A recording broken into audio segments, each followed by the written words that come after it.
I, female, 17, was really close to my late mother, and it's caused a bit of friction with my stepmom and her stepsister. My dad, male, 50, got remarried a year after my mom passed away when I was 16. And to be honest, I felt like it was too early to move on. But obviously, since I was just a kid, my opinion didn't really matter. I mean, I want my dad to be happy. But the way his new wife, Martha, female, 40, thought she could just fill the void my mom left was a little too much for me. My parents were both really close with their respective families, and I have a really strong bond with my cousins, uncles, aunts, you name it. Both of their sides are close to each other and basically one unit. When Dad got remarried, the whole family expressed what they felt about it, as did I in private, very publicly. However, my dad also valued being in the family's good book, so he asked me to be my stepmom's MOH at the wedding. I was nowhere near ready for this, but Dad kind of guilt tripped me into it by talking about his shot at happiness and stuff like that. Now, I agreed, and the whole situation fizzled out as the family thought that I was okay with it too. There were still some murmurs, but I think the main reason everyone was concerned was because of me. Since I was the MOH, people thought I was okay with it. To be honest, I regretted agreeing to it afterward because it gave Martha this false sense of closeness to me and also made my stepsister Barbara, female 15, jealous of me. Looking back on it, I kind of understood what she felt like because her own mom was putting in a lot of work to try and bond with me, and that left her feeling a little ignored. But it doesn't justify the year of hell I went through with her. After the wedding, I had to share a room with Barbara, and she used to be a terrible person to me. I couldn't have any of my friends over because she would be intrusive and downright rude. She got into my Nintendo Switch and deleted my Animal Crossing account, which had hours of work put into it, and she never understood that I was grieving the loss of my mom. Because of hundreds of incidents like that, our relationship was incredibly sour, and I got into a ton of fights with her. My dad never lifted a finger to punish or reprimand her, though, and that just made her even more entitled. Martha also took her daughter's side most times and considered herself to be a disciplinarian when it came to me. I was basically just waiting for the day I could move out. But I took that decision a lot faster than I intended to because of what Barbara did. Mom's birthday was coming up, and I was feeling really sad that this would be another year I'd be celebrating without her. I got on a call with one of my cousins, Maria, and we talked about how much Mom had done for us and the family and decided we should do something to honor that. She was doing a degree in journalism and suggesting the idea of a documentary video essay on Mom's life. It would be an amazing way to honor her life and make sure we always remembered her. I began to interview all my family members to talk about the stories I knew and didn't know about my mom's life. My mom was an immigrant, and I even reached out to people in her home country to hear about her life. Every story I got cemented what an amazing person she was and how much we had lost. I also began blogging about this journey of collecting stories about my mom on Tumblr, and it gained a lot of traction. I became somewhat of a micro celebrity and managed to create an online platform for people to talk about their grief and how we all can deal with it healthily. It took me 3 whole months to get the project finished with the help of my older cousin, and we were almost done with the final project. I had everything stored on my desktop and had gotten halfway through editing everything together. But with just a day left until my mom's birthday, I opened my PC to see a blank blue screen. I had no idea what had happened, but my desktop just wasn't turning on. I began to freak out and basically took apart my desktop to see what had happened. And then I saw a giant gash on the motherboard. It looked deliberate, and I knew it had to be Barbara. I was ready to slap her straight across the face when I ran down to the kitchen to confront her, but her mom stopped me. She could tell that I was shaken, though, So she called Dad to the table and we had an emergency meeting. I told him what happened as calmly as I could, and then Barbara piped up, saying, "Oh, I didn't know that. I was just messing around inside your desktop because I wanted to learn about computers." I called total BS on this because she had seen me working on this for months and nobody gashes a damn motherboard when they're learning about computers. Like always, though, my dad and Martha bought it and told me that while it was regrettable, it happened because Barbara is naturally curious and I shouldn't hold a grudge against her. I was so shocked. And I turned to Dad and said, "This is what you support after Mom died? Are you seriously telling me that it was okay for her to do this? She knew, Dad. She definitely did." Dad just looked at me blankly and used the old, "Don't talk to your father that way" line. That was when I knew I had enough. I called an aunt staying close by and asked her to come pick me up. She was willing to do it, no questions asked, and I packed everything, including my PC, and went to stay with her. It's been a week since I left Dad's house, and pretty much the whole family knows what had happened by now. They're all pissed at Dad, as a lot of them had also put their heart and soul into this gift, and to have it all taken away because of a brat who didn't know any discipline was just unfair. Dad called me after he was conspicuously missing from my aunt's recent party, and he apologized for everything that had happened. He told me that he had messed up, and when I felt ready to come back, he would make sure that the house was an equal environment for me. Apparently, things were rough between him and Martha because he had started to blame Barbara after our relatives got on his case, but he said he was willing to stand up for me.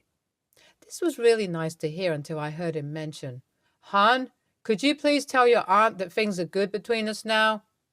I never got an invite to her party recently, and I know there's going to be X's, a relative of ours, wedding soon, and he hasn't sent an invite either. I don't want to be excluded like this, OP." That's when I realized where his change of heart came from and hung up on him without saying a word. I haven't told anyone about the call from Dad yet, and I feel like I may be the AH if I do. I feel like he's also going through a tough time right now.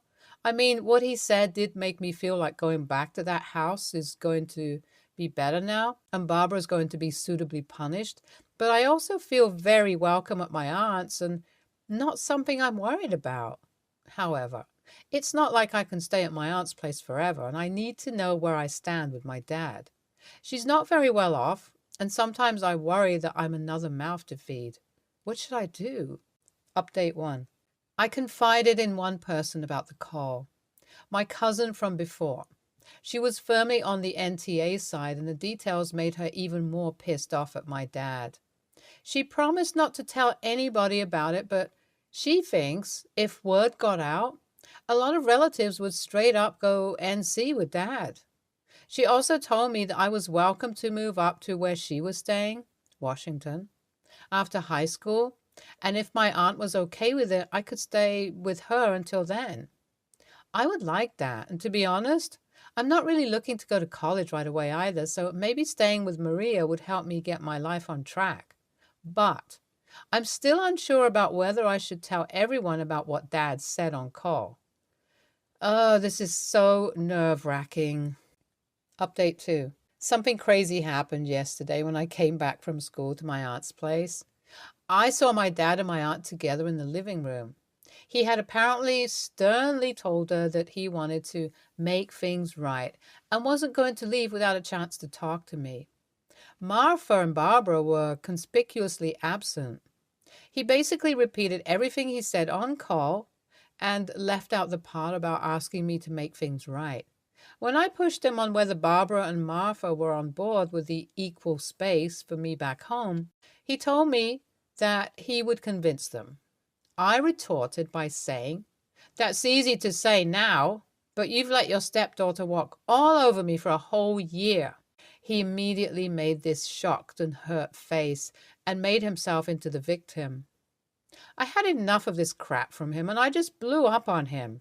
I told my aunt about the phone call and even brought a skeleton out of the closet by saying I never wanted to be Martha's MOH. Dad was so upset by all of this that he stormed out, but I could care less. Also, said if my aunt isn't comfortable having me here, I'll move in with some friends or get a job. But I sure as hell am not moving back in with my dad. But it turns out that my aunt is always going to have my back, and she had already been contacted by my cousin Maria. Together, they were willing to support me until I was sure of my life. My aunt and I had an emotional moment, and I even agreed to take up a part-time job while I stayed so I could give some amount as rent or to pay for groceries. Update 3. It's been a month since the last update, and things are going well. I'm working and have found a passion for content creation. The most amazing thing happened too. One of my friends came over to take a look at my broken PC and managed to salvage the data from the SSD. I was shocked because I tried that once before, but I guess I was missing out on some technical wizardry. We ended up posting the documentary and it went viral. The work I did there got me a few offers from some content creation sites to be on board to their team, and I think I finally found my calling. I've gone LC with my dad, and my cousin was right. Most of the family has gone NC with him. Despite that, I feel emotionally stable, and I know that wherever my mom is right now, she's proud of me. NTA, and shame on your dad for letting this happen. I also hate the double standards Martha is enforcing on you. She's clearly insensitive to what it meant to you. NTA, and you did the right thing moving out. I also moved out after my mom remarried because my stepdad was emotionally abusive, and it never gets better. I think your dad was just spinning stories about sticking up for you to lure you back home and reduce the drama, because it seems like that's all he cares about. Next story. So, I'm 28, male. My partner, 32, male. Works full-time in construction. Edit, we are both men. Not that it matters, but I'm getting called she a lot. He makes decent money because he's like a supervisor guy, but he's very busy. He leaves the house by 5 a.m. every morning. I work a little doing some freelance document translation from home, but it's probably about 10 to 15 hours a week. I mainly make sure the house is in order and that my partner has everything he needs. Clean clothes, packed lunch, dinner made, house stocked, etc. It's just the two of us. We don't have kids or pets. He does housework too, mainly outdoor things like lawn care or fixing anything that breaks. Anyway, I usually go grocery shopping on Fridays. So this morning, I went to make his lunch and we didn't have that much. We were out of lunch meat, so I improvised. I sent him a lettuce sandwich. It was a thick layer of iceberg lettuce with tomato, onion, cucumber, Swiss cheese, and mayo on a large Kaiser roll bun. And then I sent a Tupperware of these seasoned, crunchy chickpeas that I made in the oven, 2 Lindor chocolate balls, and a can of flavored fizzy water. I thought it seemed like a decent lunch. Anyway, my mom used to make lettuce sandwiches when we didn't have money. Well, he texted me kind of mad. He said, "What the hell is this? It's just lettuce." I said we didn't have any meat, and I was just trying to put something together in the morning before grocery shopping. He said, "This is not a lunch. I'm going to be hungry all day now. It's fine if we didn't have anything, but just tell me and I'll order in a lunch." Now it's too late to order anything because you made me think I had an actual lunch, but it's just lettuce. In general, he's not one of those carnivore men who must eat meat at every meal, but we do usually eat meat. His job can be stressful, so I just apologized and said I'd do that next time. He didn't respond, but now 3 hours later, he just texted, "Yeah, you're sorry, but you don't really know what it's like to have to do hours of physical work on an empty stomach." I didn't respond, but now I'm feeling a little annoyed with him. Like, does he really have an empty stomach? It was a lunch after all. He is pretty big, like 6 foot, 220 pounds. Basically no fat on him. So maybe he does need more. I don't know. In general, I know he works very hard and I get to have a relatively stress-free life. So I feel bad making his day harder than it has to be. But I feel like he's kind of exaggerating. Anyway, it's not going to be a big issue, and I already went to the store and I'm making homemade bacon double cheeseburgers and fresh cut fries for dinner, lol. But I was just wondering if it's really so bad to send a lettuce sandwich for lunch. Edit. So the man is fed and happy, lol. I didn't bring it up or act angry or anything. I just let it go. And he did apologize on his own after dinner. He basically said, "Sorry, I didn't mean to be a jerk about lunch, but yeah, next time just let me know if we're out of meat and I'll order some food." And I just said, "Yeah, sorry about that. My brain probably wasn't fully functioning that early." And that was it. Now we are chilling on the couch together, so all good. Oh, and the people wondering why I didn't have food in the house. This man housed an entire tray of enchiladas for dinner yesterday that I was expecting to have leftovers to send for lunch today. I was going to send that with a salad, not on bread, and some crackers and the chocolates. That's why I was at a bit of a loss this morning. Anyway, thanks for the responses. Lots of NTAs, but YTAs from people who've actually been in my partner's situation. So I'll just be more mindful of that going forward. Thanks all. NTA. He shouldn't be taking this out on you. You prepared him a lovely, hearty vegetarian meal. A couple of slices of ham aren't going to change the impact of that meal overly much. He's being a baby and owes you an apology. You need to apologize, or I won't be making your lunches going forward. But it was a cheese sandwich? I mean, a cheese sandwich with a bunch of bonus stuff, but still. I've had so many cheese sandwich lunches in my life. I think you could have let him know you'd packed him a cheese sandwich if he normally has meat sandwiches, but NTA on packing a perfectly normal lunch of a cheese sandwich. NAH. I agree that the lunch was tiny for someone who works construction. That job is extremely physically demanding, and most people I know who do this kind of work eat big lunches because it makes you very hungry. So yes, you did not give him enough food, but you didn't do it intentionally. His reaction was a bit over the top, but I get it.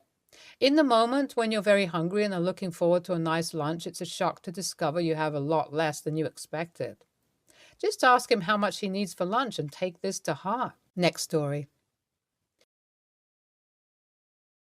I, 21, female, found out not too long ago that my sister B, 36, female, is pregnant after a long struggle with infertility, and I'm pumped and can't wait to be an aunt. Last week was the gender reveal party where my B broke down crying after cutting the cake and seeing it was pink inside. Her and her husband are thrilled because they apparently wanted a girl. She said right then that the baby would be named Mary. For reference, B is a born-again Christian. She found Jesus during her third time in rehab. She'll go on and on to anyone who listened about how she had visions of the Virgin Mary by her bedside telling her she would get better, that the pain was temporary, and how she would do great things after recovering. That was 8 years ago. She met her husband not long after that, in church, of course, and fell head over heels in love, saying that God made them for each other. I kind of roll my eyes at the declaration. Mary is just so old and boring. B asked me what was wrong. I was honest and told her I thought the name was a little boring. At the least, she could do something like Miriam and make Mary a nickname. It's 2023. Kids will make fun of her for having an old lady name once she's older. I myself have an old lady name, think Edith or something, and it's a pain. Kids in grade school constantly called me Grandma Edith and the sort, saying I was destined to be an old hag who would live in the woods and have a crooked nose. I'm also worried for the baby. B isn't a reliable person. She's been sober for years and everyone still walks on eggshells around her. She used to run off to go on drug binges all the time, a few times leaving me home alone as a kid so she could meet one of her dealers while our parents were out. She brought it up a few days ago mentioning how she was hurt I didn't like the name and asked if I was being honest in my feelings. I told her I was. Mary is a freaking stupid name. She'll get bullied in school for it, and at the very least, if she goes to some kind of Christian school, it'll confuse the hell out of her because every other girl will be called Mary. She called me cruel and an a-hole and accused me of hating her and not caring that she was finally in a good place in life. As if she hasn't been in a good place in life before and relapsed, leaving our parents in debt, paying for therapy and rehab that don't work, and letting us clean up all her messes over and over again. AITA? YTA, Mary is a perfectly fine name. When I read the title, I was expecting it to be something ridiculous, but you're just being judgmental here. YTA, you are literally dripping with hate from the get-go here. There is the hate, then the false concern, then the comparative, then more hate, then more false concern, then the scorn, then the pathetic attempt at poor me. But yup, you're the hero. Next story. I, 20, female, have always had issues with my family, particularly my three sisters making comments about my body, partially because I'm going into a looks-based field, acting, even though I'm probably not what would be considered conventionally attractive.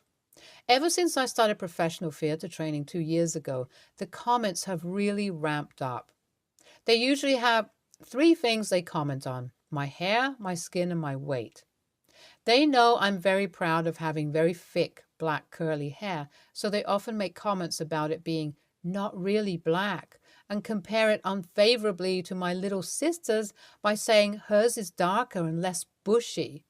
I also have a condition that makes my circulation very poor, so I'm very pale, don't tan well, and have a lot of red in my skin tone, particularly my face. So it's a running joke that I look like a vampire. The last one, and the one that does the most damage, is the comments on my weight. At my heaviest a year ago, I weighed around 133, but I'm only 5'3", so it looked more weight than it was. My older sister, who's very small and petite, describes me as heavy and talks about how she wishes I could share a few of my pounds with her. I decided earlier this year that I couldn't take it anymore, and after I got accepted to drama school, I committed to fixing the things I don't like about myself. I've started taking care of my hair and learning how to use makeup to work with the red in my skin instead of against it. They didn't notice these changes, but they did notice when I started losing weight. I've been calorie counting and I've lost 6 or 7 pounds since the start of the year. Last night, after I refused the second bowl of pasta at a family dinner because I didn't have the calories for it, my mom commented on the fact that I'd been losing weight and asked why I felt like I needed to, because I don't look bad the way I am. I was honest and briefly described the last time I got called heavy by my sisters. I said that it really got to me and I wanted to make sure I really like myself before I get to drama school, so that I'm not battling as much insecurity while I'm there. Everyone was kind of quiet afterwards, and my older sister left the table not long after and wouldn't talk to me. Later that night, my mom pulled me aside and said that I could do what I wanted with my body, but I shouldn't blame my sisters for the way I felt about myself. She said it had really hurt my sisters, particularly my older sister, that I had made them feel guilty about my choice to lose weight. And even if I'm losing weight because of their comments, I should keep that to myself. My other two sisters have since told me that making my weight loss about them was inappropriate and asked me to apologize for putting that on them. Because even if they did comment on my weight, they've never told me I should lose any, so I have no right to try and make it their responsibility. AITA? NTA, your family apparently objects to the truth. Sorry you have to deal with that and that they managed to undermine your confidence. Your weight is your business, but please be careful. 6 to 7 pounds in less than a month may not be overly safe. Please don't restrict your eating too much, as that can be quite unhealthy. It may be wise to consult a doctor. NTA, they're all trying to gaslight you. You were honest. They don't like getting called out. You did nothing wrong. Stay tuned for more stories from our girl relationships.